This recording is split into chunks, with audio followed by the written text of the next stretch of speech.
अब इस चैप्टर का तीसरा पॉइंट शुरू करते हैं, द एज ऑफ रिवॉल्यूशंस 1830 से 1848 तक। जैसे जैसे कंजर्वेटिव सिस्टम ने अपनी ताकत को और मजबूत बनाने की कोशिश की, यूरोप के कई सारे रीजन से लिबरलिज्म और नेशनलिज्म को रिवॉल्यूशन के साथ जोड़कर देखा जाने लगा। इटली और जर्मनी के स्टेट्स, ऑटोमन एम्पायर के प्रोविंसेस, आयरलैंड और पोलैंड ऐसे ही कुछ रीजन थे।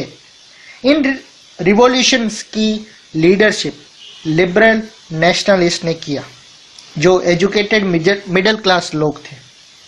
इनमें professors, school teachers, clerks and member of commercial middle class के लोग शामिल थे। पहला विद्रोह, रिवॉल्ट, फ्रांस में जुलाई 1830 में हुआ। बर्बन किंग्स, जिन्हें 1815 के बाद हुई कंजर्वेटिव सिस्टम के दौरान पावर में फिर से लाया गया था, उन्हें अब लिबरल रिवॉल्यूशनरीज ने उखाड़ फेंक दिया। उनकी जगह एक कॉन्स्टिट्यूशनल मोनार्की स्थापित की गई, जिसका हेड लुइस फिलिप था। मेटरनिक ने एक बार यह टिप्पणी की थी कि जब फ्रांस छींकता है तो बाकी यूरोप की सर्दी जुकाम हो जाता है। जुलाई रिवॉल्यूशन से ब्रसेल्स में विद्रोह भड़क गया, जिससे United kingdom of the Netherlands से अलग हो गया। एक इवेंट जिसने पूरे यूरोप के एजुकेटेड क्लास में नेशनलिस्ट फीलिंग्स को मोबिलाइज किया, वो थी Greek war of independence. 15th century से ग्रीक ऑटोमन एम्पायर का हिस्सा था।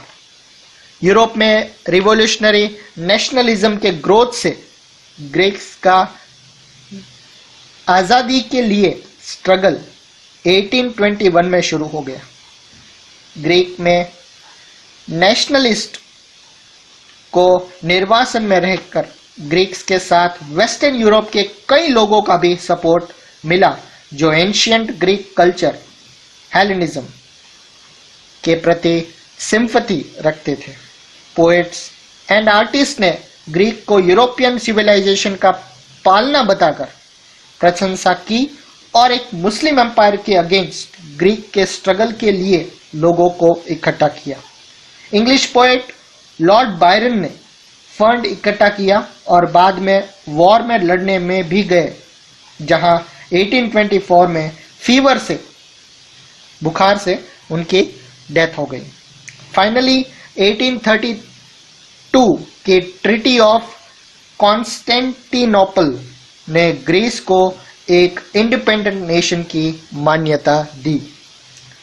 3.1 शुरू करते हैं, the romantic imagination and national feeling. बहुत ही बढ़िया टॉपिक है। नेशनलिज्म का डेवलपमेंट सिर्फ वॉर्स एंड टेरिटोरियल एक्सपेंशन से ही नहीं हुआ। नेशन के आइडियाज के निर्माण में कल्चर ने एक इम्पॉर्टेंट रोल निभाया। Art and poetry, stories and music ने नेशनलिस्ट फीलिंग को शेप देने में और एक्सप्रेस करने में मदद की थी। आइए हम रोमांटिसिज्म को देखें, जो एक ऐसा कल्चरल मूवमेंट था जिसने एक खास तरह की नेशनलिस्ट फीलिंग को डेवलप करना चाहता था। Generally romantic artist and poets ने तर्क वितर्क और साइंस को क्रिटिसाइज्ड और उसकी जगह पर emotions, intuitions and mystical feeling पर जोर दिया। उनका प्रयास था कि एक शेयर्ड कलेक्टिव हेरिटेज की अनुभूति और एक कॉमन कल्चर पास्ट को नेशन का आधार बनाया जा सकता है।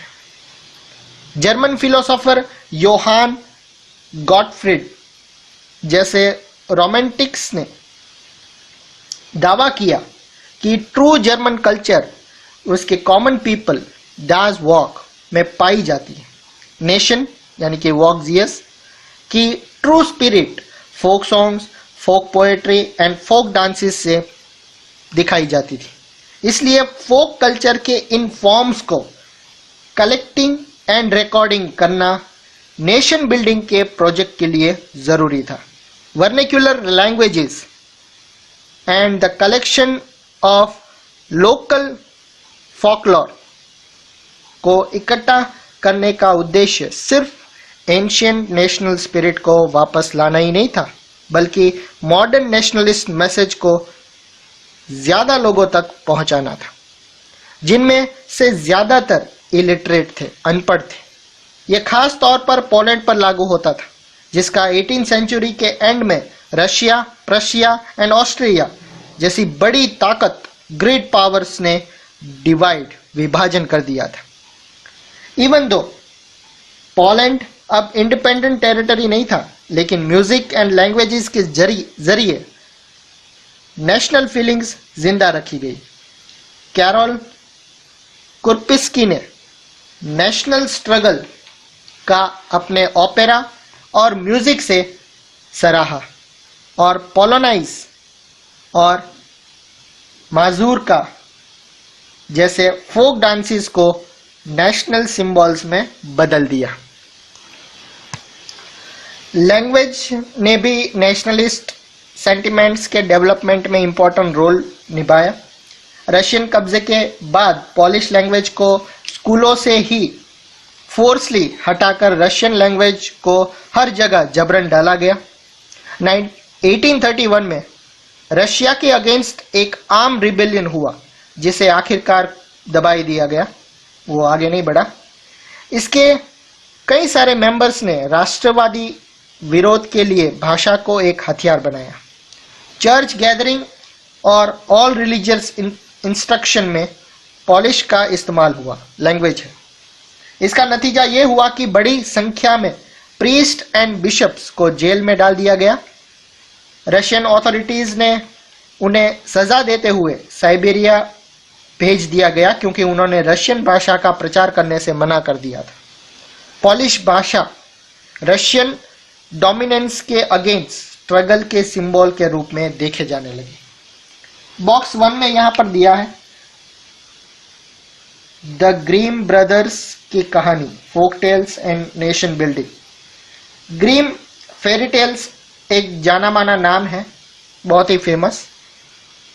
जेकब ग्रीम और विल्हेम ग्रीम ब्रदर्स का जन्म रिस्पेक्टिवली 1785 और 1786 में जर्मनी के हनाऊ शहर में हुआ था। जिस टाइम ये दोनों भाई लॉ की पढ़ाई कर रहे थे, कानून की, उस टाइम उन्होंने शौक के खातिर पुरानी लोक कथाएं, फोक टेल्स इकट्ठा करना शुरू किया। वो 6 साल तक गांव-गांव जाकर यही काम करते रहे। वो लोगों से बातें करते थे और पीढ़ियों से चली आ रही जनरेशंस बाय जनरेशंस जो भी फोक टेल्स उनकी जानकारी में आती थी, उसे वो लिख कर रख लेते थे। ये कहानियां बच्चों और बड़ों में इक्वल रूप से पसंद की जाती थी। 1812 में उन्होंने इन कहानियों का पहला वॉल्यूम पब्लिश किया। बाद में दोनों भाई लिबरल पॉलिटिक्स में सक्रिय हो गए। फ्रीडम ऑफ द प्रेस की मूवमेंट में उन्होंने बहुत ही इंपॉर्टेंट रोल निभाया। इसी बीच उन्होंने 33 वॉल्यूम में जर्मन भाषा की डिक्शनरी भी पब्लिश की। ग्रीम ब्रदर्स फ्रांस के वर्चस्व को जर्मन कल्चर के लिए खतरा मानते थे। उनको विश्वास था कि उन्होंने जो फोक टेल्स इकट्ठी की है वो प्योर एंड सच्ची जर्मन भावना की अभिव्यक्ति है।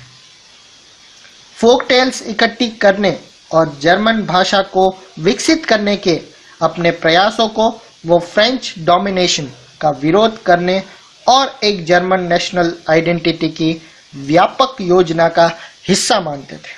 तो ये बहुत अच्छा था। 3.2 hunger, hardship and popular revolt, भूख, कठिनाइयाँ और पॉपुलर विद्रोह।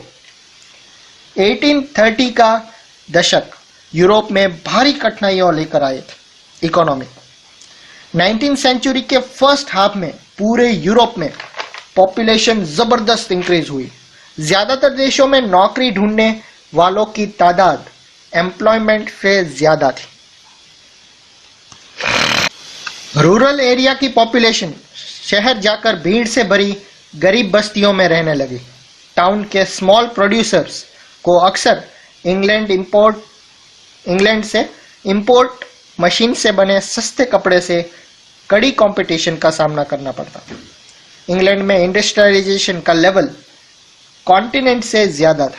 कॉन्टिनेंट को ये कंपटीशन टेक्सटाइल प्रोडक्शन में ज्यादा झेलनी पड़ रही थी, क्योंकि उसका प्रोडक्शन मेन घरों और स्मॉल वर्कशॉप में ही होता था और सिर्फ पार्टली मैकेनाइज्ड था। यूरोप के इन इलाकों में जहां एरिस्टोक्रेसी अभी भी पावर में थी, पीजेंट्स फ्यूडल और ऑब्लिगेशन के बोझ के तले दबे हुए थे। खाने पीने की चीजों की प्राइसेस बढ़ने या किसी साल कुशल के खराब होने के शहर और गांवों में व्यापक बहुत ही ज्यादा गरीबी फैलती जाती थी। 1848 ऐसा ही एक साल था। खाने पीने की कमी और व्यापक बेरोजगारी से पेरिस के लोग सड़कों पर उतर आए। जगह जगह अवरोध लगाए गए और लुइस फिलिप को भागने पर मजबूर कर दिया गया। नेशनल असेंबली ने एक रिपब्लिक की घोषणा करते हुए 21 सालों से ऊपर सभी एडल्ट मेल को मताधिकार दिया और काम में अधिकार की गारंटी दी। एम्प्लॉयमेंट दिलाने के लिए नेशनल वर्कशॉप बनाए गए। इससे पहले 1845 में सिलेसिया में वीवर्स ने उन कॉन्ट्रैक्टर्स के अगेंस्ट रिवोल्ट कर दिया था जो उन्हें रॉ मटेरियल देकर फिनिश टेक्सटाइल बनवाते थे, लेकिन दाम बहुत कम थे। जर्नलिस्ट विल्हेम वॉल्फ ने सिलेसिया के एक गांव की घटनाएं इस तरह बताई। इन गांवों में 18,000 पॉपुलेशन वाले कॉटन कपड़ा बुनने वाले का व्यवसाय सबसे व्यापक है, सबसे फेमस है। वर्कर्स की हालत खराब है। काम के लिए बेताब लोगों का फायदा उठाकर कॉन्ट्रैक्टर्स ने बनवाए जाने वाले माल की कीमत कम कर दी है। 4 जून को दोपहर 2 बजे वीवर्स की भीड़ अपने घरों से निकली और 2 लाइन में चलते हुए कॉन्ट्रैक्टर्स के मेंशंस घर तक पहुंची। वो ज्यादा मजदूरी की मांग कर रहे थे। उनके साथ या तो बुरा व्यवहार किया जाता था या तो कभी धमकियां दी जाती थी। उसके बाद ये भीड़ घर में जबरदस्ती घुस गई और चमचमाती खिड़कियां, फर्नीचर और चीनी मिट्टी से बनी चीजों को तोड़ने लगी। एक दूसरे ग्रुप ने स्टोर हाउस में घुसकर कपड़े के भंडार को लूटकर उसे तार तार कर दिया। कॉन्ट्रैक्टर अपने परिवार के साथ पड़ोस के किसी गांव भाग गया। हालांकि ऐसे व्यक्ति को गांव ने शेल्टर देने से इनकार कर दिया। वो 24 घंटों बाद आर्मी को बुलाकर उसकी मदद से लौटा। उसके बाद जो टकराव हुआ उसमें 11 वीवर्स को गोली मार दी गई। 3.3 शुरू करते हैं। 1848 the revolution of the liberals. 1848 में जब कई यूरोपियन कंट्रीज में गरीबी, बेरोजगारी और भूखमरी से ग्रस्त पीजेंट्स एंड वर्कर्स रिवोल्ट्स कर रहे थे, तब उसके सामने पढ़े लिखे मिडिल क्लास की भी एक रिवोल्ट हो रहा था।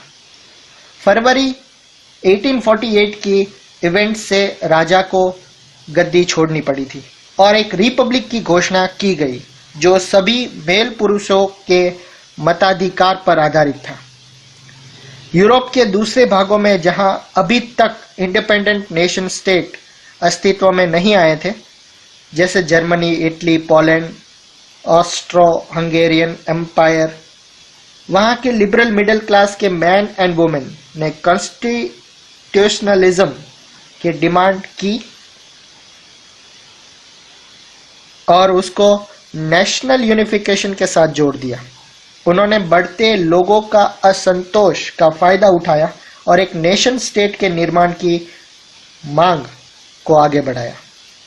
ये नेशन स्टेट कॉन्स्टिट्यूशन प्रेस की आज़ादी और एसोसिएशन बनाने की आज़ादी जैसे पार्लियामेंट्री प्रिंसिपल पर डिपेंड था।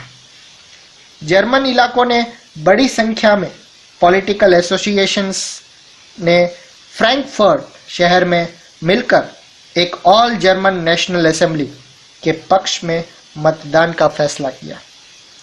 18 मई 1848 को 832 इलेक्टेड रिप्रेजेंटेटिव ने एक सजे धजे जुलूस में जाकर फ्रैंकफर्ट संसद में अपना स्थान ग्रहण किया। यह असेंबली सेंट पॉल चर्च में आयोजित थी। उन्होंने एक जर्मन नेशन के एक कॉन्स्टिट्यूशन का ड्राफ्ट तैयार किया। इस नेशन की अध्यक्षता एक ऐसे राजा को दी गई जिसे असेंबली के अधीन रहना था। जब रिप्रेजेंटेटिव ने प्रशिया के राजा फ्रेडरिक विल्हेम फोर्थ को क्राउन पहनाने की पेशकश की तो उसने मना कर दिया। उन राजाओं का साथ दिया जो इनके विरोधी थे। जहां एरिस्टोक्रेसी एंड मिलिट्री का विरोध बन गया, वहीं पार्लियामेंट्री का सोशल बेसिस कमजोर हो गया। पार्लियामेंट में मिडिल क्लास का प्रभाव ज्यादा था। उन्होंने मजदूरों और कारीगरों की मांगों का विरोध किया, या जिससे वो उनका समर्थन खो बैठे। एंड में सैनिकों को बुलाया गया और असेंबली भंग होने पर मजबूर हो गई। लिबरल मूवमेंट के अंदर वुमेन को पॉलिटिकल राइट्स देने का मुद्दा कंट्रोवर्शियल था। हालांकि मूवमेंट में बरसों से बड़ी संख्या में वुमेन ने सक्रिय रूप से भाग लिया था। महिलाओं ने अपने पॉलिटिकल एसोसिएशन बनाए थे, न्यूज़पेपर स्टार्ट किए और पॉलिटिकल मीटिंग्स और डेमोन्स्ट्रेशन किए। इसके बावजूद उन्हें असेंबली के इलेक्शन के दौरान मत अधिकार से दूर रखा गया था। जब सेंट पॉल चर्च में फ्रैंकफर्ट पार्लियामेंट की सभा आयोजित हुई, तब वुमेन को सिर्फ ऑब्जर्वर्स की तरह विजिटर्स गैलरी में खड़े होने दिया था। हालांकि कंजर्वेटिव फोर्सेस 1848 में लिबरल मूवमेंट्स को दबा पाने में कामयाब हुई, लेकिन वो पुराने ऑर्डर को रिस्टोर नहीं कर पाई। राजाओं को यह समझ में आने लगा था कि लिबरल नेशनलिस्ट रिवॉल्यूशनरीज को कंसेशन देकर ही रिवॉल्यूशन और दमन की इस साइकिल को रोका जा सकता है। हेंस 1848 के बाद सेंट्रल एंड ईस्टर्न यूरोप की ऑटोक्रेटिक मोनार्कीज ने उन चेंजेस को शुरू कर दिया जो वेस्टर्न यूरोप में 1815 से पहले हो चुके थे। इस तरह हैब्सबर्ग डोमिनियंस वाले एरिया और रशिया में लेबर खत्म की गई।